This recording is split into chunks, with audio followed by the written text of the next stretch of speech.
저희가 같이 8회차 촬영을 왔다가 이제 그 재용님 집에서 찍게 됐는데 경주입니다. 이 앞에 24평짜리 아파트 매매 4,800만 원. 그리고 저기 강변 32평 아파트가 1억 3천. 여기가 3룸에 24평이요? 24평 3룸인데 40만 원에 관리비는 없고 이 이쁜 집이 그 가격이라는 게 참 놀랍고 그 약간 서울공화국이 해소가 돼야 결혼이라도 하고 애를 낳고 할 것 같은데 그게 해소가 될까 싶네요.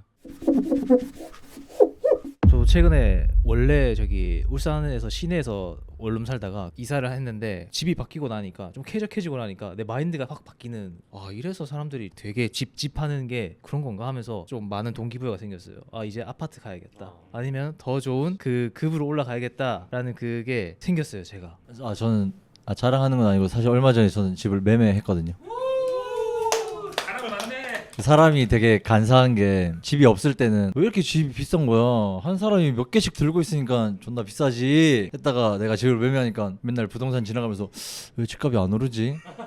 내 재산이 올라갔으면 하는 그런 간사한 마음이 들더라고요. 이 주거가 안정이 안 돼 있을 때는 와이프와 내 딸한테 되게 미안하거든요. 사실 처음 신혼을 엘베 없는 5층에서 시작했어요. 거기서 와이프가 만사까지 갔다가 애를 거기서 나와서 신생아를 맨날 5층까지 걸어서 올라갔을 때 그 되게 장인 장모님한테도 미안하고 딸 와이프한테도 미안했는데 이제 엘리베이터 있는 집으로 이사하면서 뭔가 이제는 좀 어깨를 좀 펼 수 있다.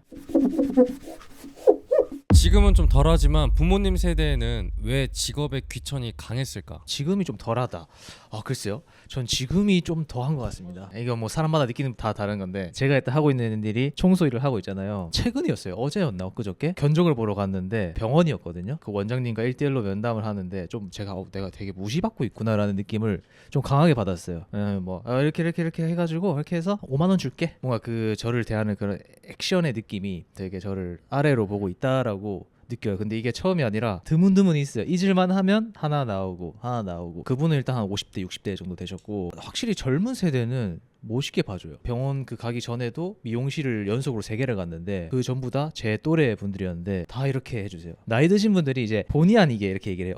기술을 좀 배우지, 어린데 왜 청소를, 약간 이런 발언들을 좀 서슴없게 하시는 분들이 많아요. 어쨌든 그 위에 저희 부모님 세대는 이거 하는 청소하는 거에 대해서 좀 안타까워하죠. 실제로 저희 어머니도 그랬고 지금도 좀 안타까워까지는 아니더라도 걱정은 많이 하죠. 근데 저는 그거에 대해서 한번 생각을 해본 적이 있었는데, 부모님 세대 때 그 IMF 터지고 주 6일 주 7일 이렇게 일하셨던 분들의 입장에서 봤을 때는 그 노동의 힘듦을 너무 잘 체험하셔서 그렇게 말씀을 하시나? 그리고 뭔가 이 경제 성장을 이룩한 게 대기업에 있는 사람들이 경제를 잃었다라고 생각을 하셔서 이 직업의 귀천에 대해서 생각을 하시게 된 게 아닌가? 그리고 이제 지금은 이제 먹고 살만해졌으니까 뭐 딱히 안정적인 직장이 아니더라도 내 일을 해가면서 먹고 살 수 있는 것들을 우리 젊은이들은 알고 있지만 부모님들은 그런 시간을 살아오지 않으셔서 그렇게 생각하는 게 아닐까라는 생각을 해본 적은 있긴 해요. 부모님들 세대에서는 사실은 이제 뭐 밖에서 땀 안 흘리고 일하는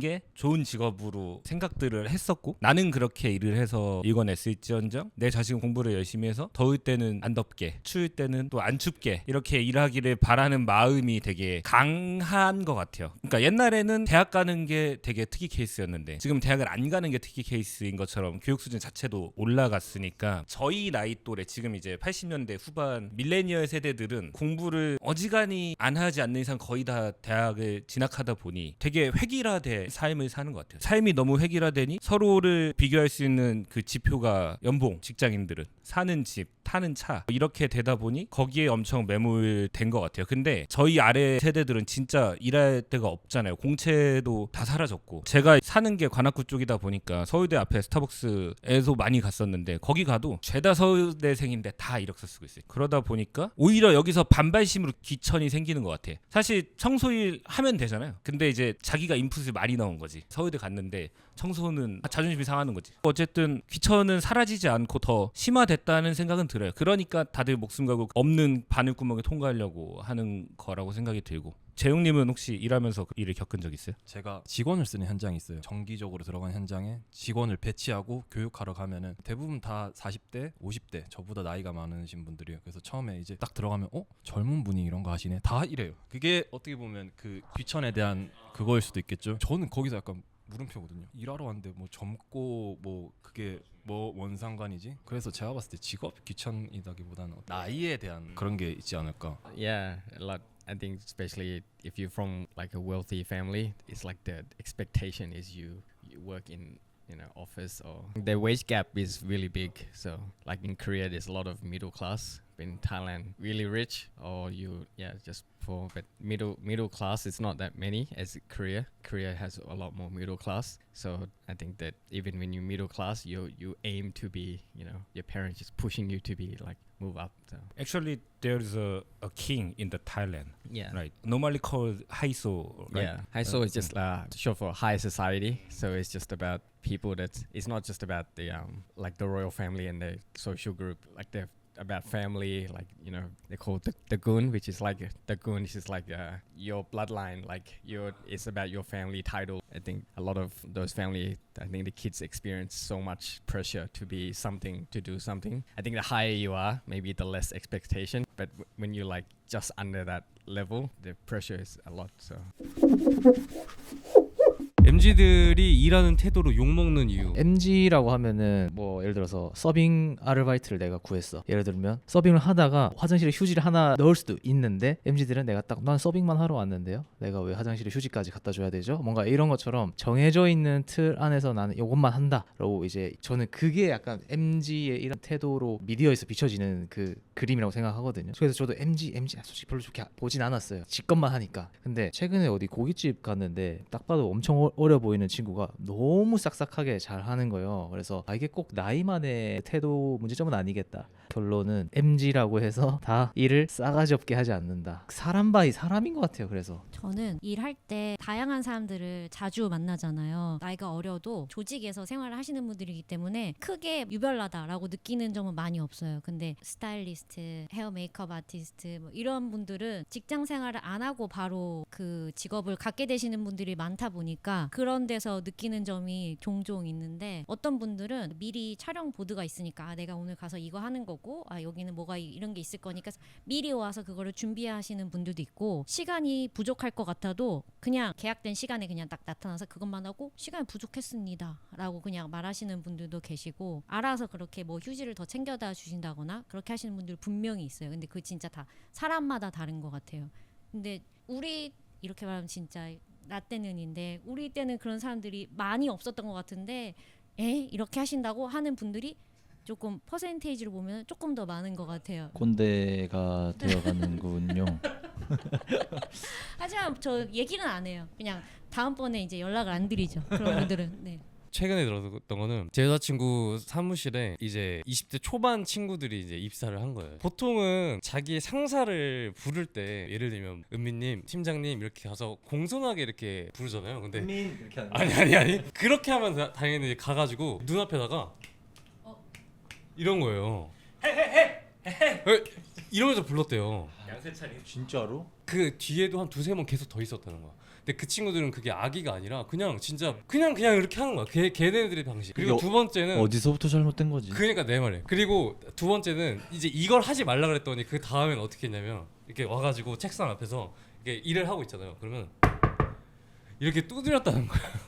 자기 딴에는 그게 예의 바른 거잖아. 이게 예의 바른 거야. 그 친구들은. 어디서부터 잘못된 거지? 왜 그런지 알 것 같아요. 최악의 세대가 어딘 거야? 그 안 맞고 자라서 그런 것 같거든요. 그 확실한 사람이 맞아서 교육되는 것도 있잖아요. 그 확실한 방법인데 요즘은 체벌이나 그런 게 철저하게 금지되어 있다 보니까 너무 과잉 이 보호를 받는 거죠. 그러니까 배워야 될 것도 못 배우니까 그런 경우가 발생하지 않을까요? 이게 한두 번 맞다 보면 이렇게 하면 안 되는구나. 레이븐의 마흔이라 어떻게 보면 꼰대 나이에 들어섰는데, 선이라는 게 있잖아요. 사회가 통념적으로 갖고 있는 선은 사실은 명문화되어 있지 않고 살아가면서 물리력에 의해서 몸에 새겨지는 거라고 생각을 하거든요. 옛날에는 그래서 뭐 그냥 동네 지나다니다가 침 뱉으면 모르는 사람도 어린 놈이 어디다 침을 뱉어 이런 식으로 이제 하면서 뭔가 아이 하나 키우는데 마을이 필요하다라는 말이 있었었는데, 그리고 엊그제도 아이스크림 사러 가서 생긴 일이에요. 중고등학생들이 그거를 열어놓고 계속 고르더라고요. 근데 옛날에 저희는 그랬으면 슈퍼 아저씨 와가지고 한 대 쥐어 박으면서 닫고 봐 이랬을 텐데 지금은 그게 아닌 거지. 그래서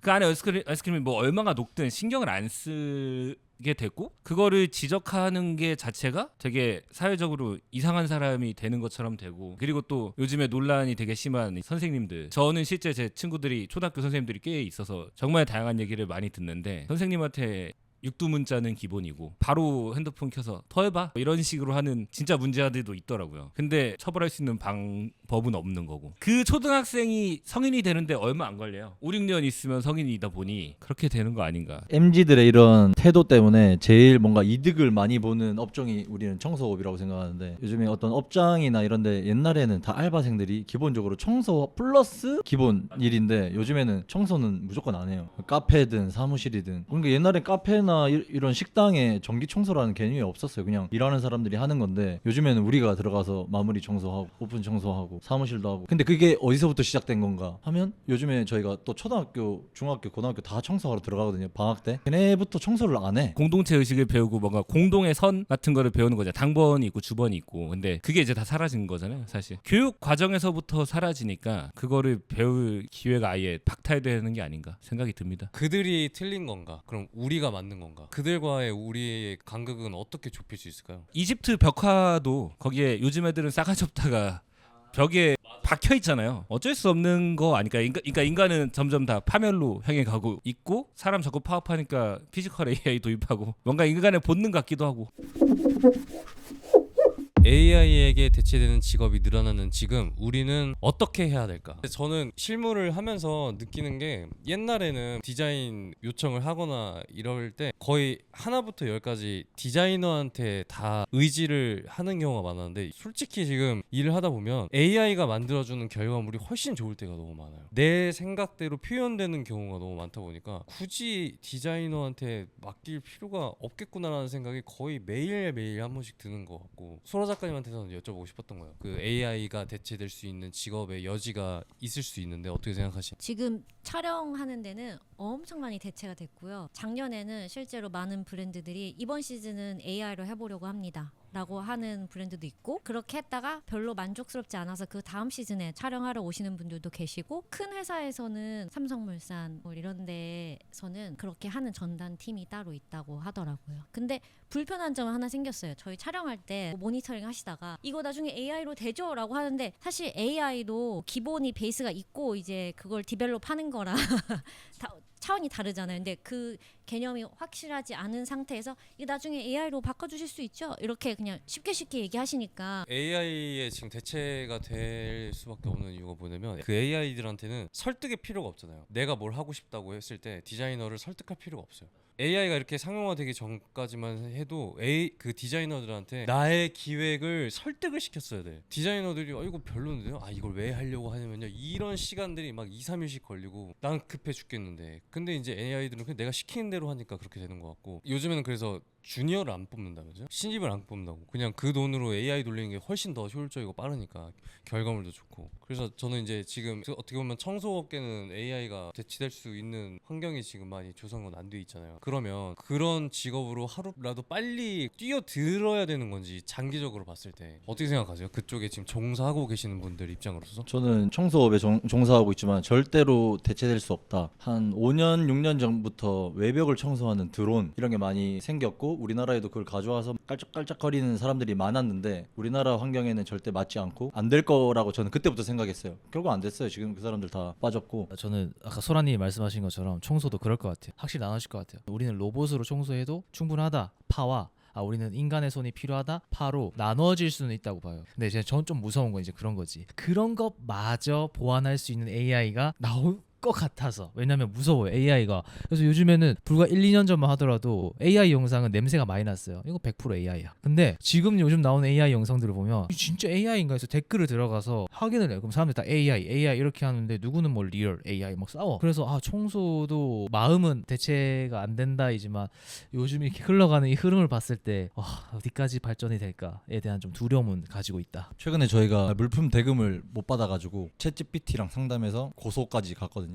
판결이 나오진 않았는데 그런 짜잘한 소액 소송이라든지 노무 그다음에 회계 그걸 다 걔한테 맡겨요. 그냥 웬만한 노무사 회계사보다 더 친절해. 그리고 다 가르쳐줘. 귀찮아 하지도 않고. 저희 회사에 디자인 부장님이 한 분 계신데 그분이 해주셨던 얘기예요. 옛날에 자기는 포토샵이 처음 나왔을 때 회사를 입사했었다라고 하는데 그때 디자이너들은 잘 그리는 사람이 짱이었대요. 근데 신입 들어왔을 때 그만큼 실력이 없을 거 아니에요. 그래서 컴퓨터가 사무실 하나에 한복판에 있었고 거기에 포토샵이 깔려 있었는데 신입한테 너 저거 뭐 포토샵이나 좀 배워봐 이렇게 한 거죠. 그냥. 그래서 그렇게 했는데 1년 만에 자기 위에 선배들이 다 잘렸대요. 포토샵을 쓸 줄 모르고 그릴 줄만 알아가지고. 약간 자연 현상이랑 비슷한 것 같아요. 인간이 불을 발견한 이후에 문명이 발전했던 것처럼 AI가 발전되는 거는 자연스러운 현상이고 우리는 거기에 저항할 수 없을 것 같고 그럼 나는 어떻게 해야 되지를 고민하는 게 더 빠른 것 같고 그래야 내가 살아남을 수 있는 것 같다. 그 과정에서 어떻게 살아남을 것인지를 고민하는 게 유익하지 않나라는 생각을 하죠. 좋아하는 일을 하다 보면 자연스럽게 돈이 쫓아온다라는 말에 공감하시나요? 다들? 공감하지 않습니다. 돈이 벌리면 싫어하던 일도 좋아져요. 제가 유리창 청소 이거 한다 했을 때 내가 하고 싶은 거 해보자, 좋아하는 거 해보자라는 마음으로 이제 유튜브도 조금씩 하고 청소일도 하면서 그걸 했는데 실제로 한 1년 조금 안 됐을 때 교육을 해달라고 연락이 온 거예요. 내가 즐겁게 일을 하고 있는 모습을 내 유튜브 채널에 올리니까 교육해달라고 하는 문의가 와서 그때부터 해서 한 30명을 교육을 시켰어요. 그러니까 한 명당 최소 100만 원씩 받았어요. 그 돈만 합치면 한 3천만 원이거든요. 그러니까 저는 그때 이제 느낀 거죠. 아, 내가 좋아하는 일을 하고 있고 내가 진심으로 즐거워하고 있는 모습이 보이면 이제는 찾아와서 돈을 주려고 하는구나. 서울이며 제주도며 뭐 심지어 해외에서까지도 연락 와서 한 달 넘게 막 저한테 100만 원 주려고 기다릴 때도 있었어요. 아무튼 저는 자기가 좋아하는 일을 하면 돈은 따라온다라는 말은 믿어요. 작가님은요? 작가님은 어떻게 보면 자기만의 일을 선택하실지다. 일단은 계속 할 수 있는 힘이 있으려면 좋아하는 마음이 있어야 되고 생존이 확실하지 않으면 계속 할 수 없잖아요. 그리고 기본 그게 안 되면 행복 뭐고 이런 거 생각할 수 있는 거 자체가 없으니까 기본적으로 생활할 수 있는 만큼 돈은 벌려야 되고 그 다음에 이제 행복이 따라오는 것 같은데 싫어하는 일도 그 돈 때문에 행복해질 수도 있는 거고 근데 내가 좀 열정을 가지고 있는 일을 좀 더 열정을 쏟아서 더 열심히 하면 그게 배가 되고 그런 시즌이 오는 것 같아요. 여러분은 만약에 나중에 자식을 낳았어요. 자식을 낳았는데 아 아빠 나는 돈이 안 돼도 내가 하고 싶은 거 할래. 그렇게 했을 때 어떻게 해주고 싶으세요? 아들이었으면 개소리 하지 말라고 할 텐데 딸이라서 내가 마음을 바꿨어요. 아, 우리 딸 하고 싶은 거 다 하게 해줘야지. 좀 극성이 된 것 같은데 딸 한 명밖에 없으니까 다 해주고 싶은 내 아빠 마음. 저는 그냥 결혼할 때까지 내 딸이 좀 인생을 즐겼으면 좋겠다. 그래서 내가 최대한 해주고 싶은 거 서포트 해줄 능력이 됐으면 좋겠다. 아빠로서. 그러면은 이제 은미님이 지원을 해주실 따님이 지원을 하는데 그거에 대한 감사함을 모르고 돈을 막 펑펑 써. 예를 들어서 그래서 막 음악을 해.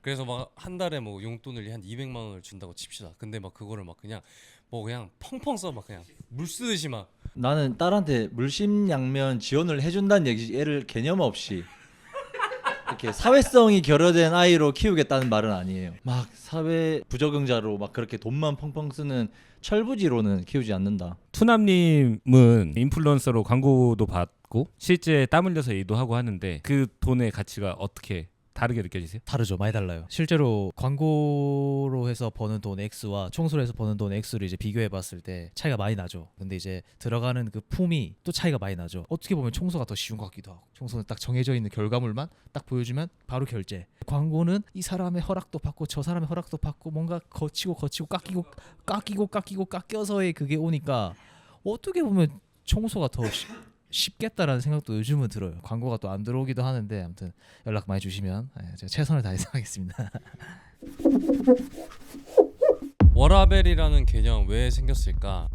저는 사실 그 워라벨이라는 주제에 대해서 먹고 살만 해줘서 워라벨이라는 개념이 생긴 것 같아요. 이것도 약간 인간의 본능 같아요. 먹고 살만해지면 다른 거를 계속 추구할 수밖에 없는 거지. 근데 워라벨이라는 개념이 또 사람마다 다를 수 있을 것 같아요. 그러니까 우리가 흔히 뭐 매체에서 봤던 워라벨이 6시가 땡 되면은 내 일을 책임지지 않고 내 삶을 영위하려고 막 욕심부리는 그런 워라벨일 수도 있는데 사람마다 워라벨은 다른 것 같아요. 뭐 예를 들어 내가 뭐 주 6일 일하고 하루 정도는 나를 위해 쓰겠다. 아니면 뭐 주 7일을 일해도 밤에 와서 좋은 뭐 위스키 한 잔 마신다. MG 같은 소리 한번 해볼까요? 저희가 일하기 위해서 사는 건 아니잖아요. 살려고 일하는 건데 어떻게 살고 싶은지 제 이렇게 목표가 있고 방향이 있으면은 일을 더 할 수도 있어요. 일하기 위해서 뭔가 이제 사는 게 바뀌어져 버리면은 왜 살지라는 생각이 들 것 같거든요. 근데 그 워라벨이 이슈가 됐던 이유가 뭐냐면 워라벨을 챙기고자 하는 사람들이 피해를 주는 상황들이 매체에서 돌았기 때문에 워라벨 따진다고 하면은 뭐 워라벨 챙겨 이렇게 되는 거예요. 근데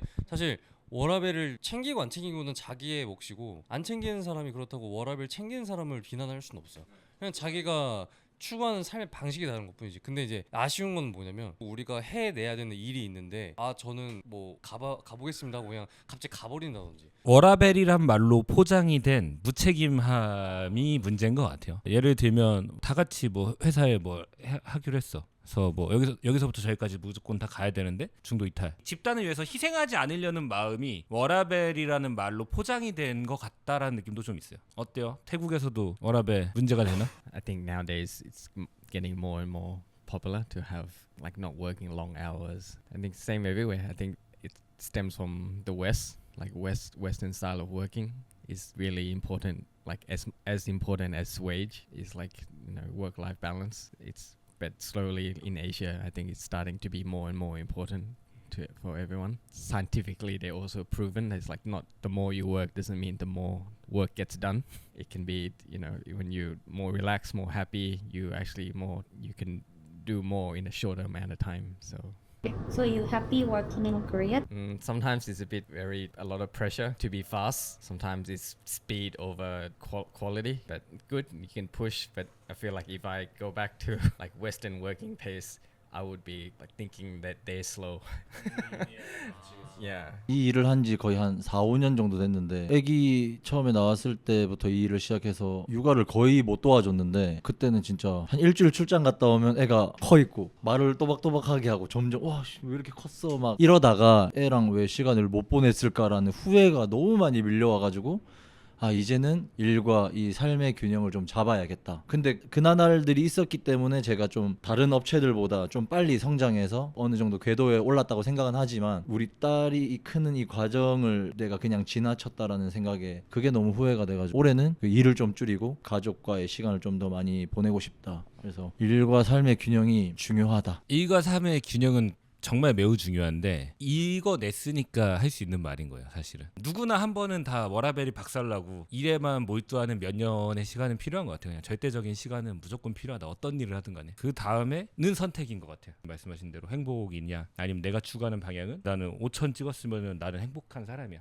더 이상 뭐 필요 없어. 결혼도 안 할 거야. 이러면 그냥 거기서 행복하게 살 수 있는 거고. 최근에 제가 올렸던 릴스 중에 하나가 영상 찍고 뭐 하고 뭐 하는 거 다 할 수 있는데 뭘 위해서 내가 이걸 하는지 모르겠다. 그러니까 돈이라도 되면은 오케이인데 돈도 안 되고 그러니까 의미를 찾더라고요. 그러니까 과거에는 제가 영상을 훨씬 더 빠르게 많이 올렸거든요. 일주일에 최소 2개 막 많으면 3개 롱폼을. 그때는 워라벨이 아예 없죠. 왜냐면 영상을 일주일에 한 2개 3개 업로드 하려면은 일주일 내내 그것만 해야 돼요. 잠자고 일어나서 그 생각만 해야 돼요. 실제로 막 꿈도 막 그런 꿈만 꿀 정도로. 근데 그게 너무 재밌었고 즐거웠는데 그러다가 최근에 좀 살짝 현타가 온 게 내가 지금 뭘 위해서 하는지 의미를 모르겠더라고. 그러니까 이제 하기가 싫은 거예요. 영상 찍기가 싫은 거예요. 저는 그날 최선 다하는 거 요 정도로 그냥 하는 것 같아요. 그렇게 되면 사실 워라벨이란 개념이 아예 잊혀지고 그냥 지금 하는 일에 몰두하고 그리고 점심 먹을 메뉴에 굉장히 또 집중하고 순간순간에 현재에 집중한다. 네, 그냥 약간 그렇게 됐어요. 저는. 그래서 좀 생각 없이 사는 것 같기도 해. 이거에 대해서 혹시 또 얘기 나누고 싶으신 분? 설아님? 삼성 하이닉스 주식 있다. 없다. 있어요? 여기 있다. 영식씨 있어요. 네. 배 아프다. 자랑 좀 해주세요. 그냥 뭐 배부르지 뭐 지금. 있으세요? 네. 근데 저는 포모 와서 뒤늦게 그냥 그래도 몇 개 사본 아니, 사람 세개 있는. 그래도 어쨌든 올랐으니까. 주린이에요, 주린이. 여기서 먼저 돈 많이 벌기 없기. 맨날 나한테 영상아 너 포르쉐 타지 마라. 타도 말하고 살아. 그리고 내 앞엔 타고지 마라. 나한테 보이지 마라. 고생하셨습니다.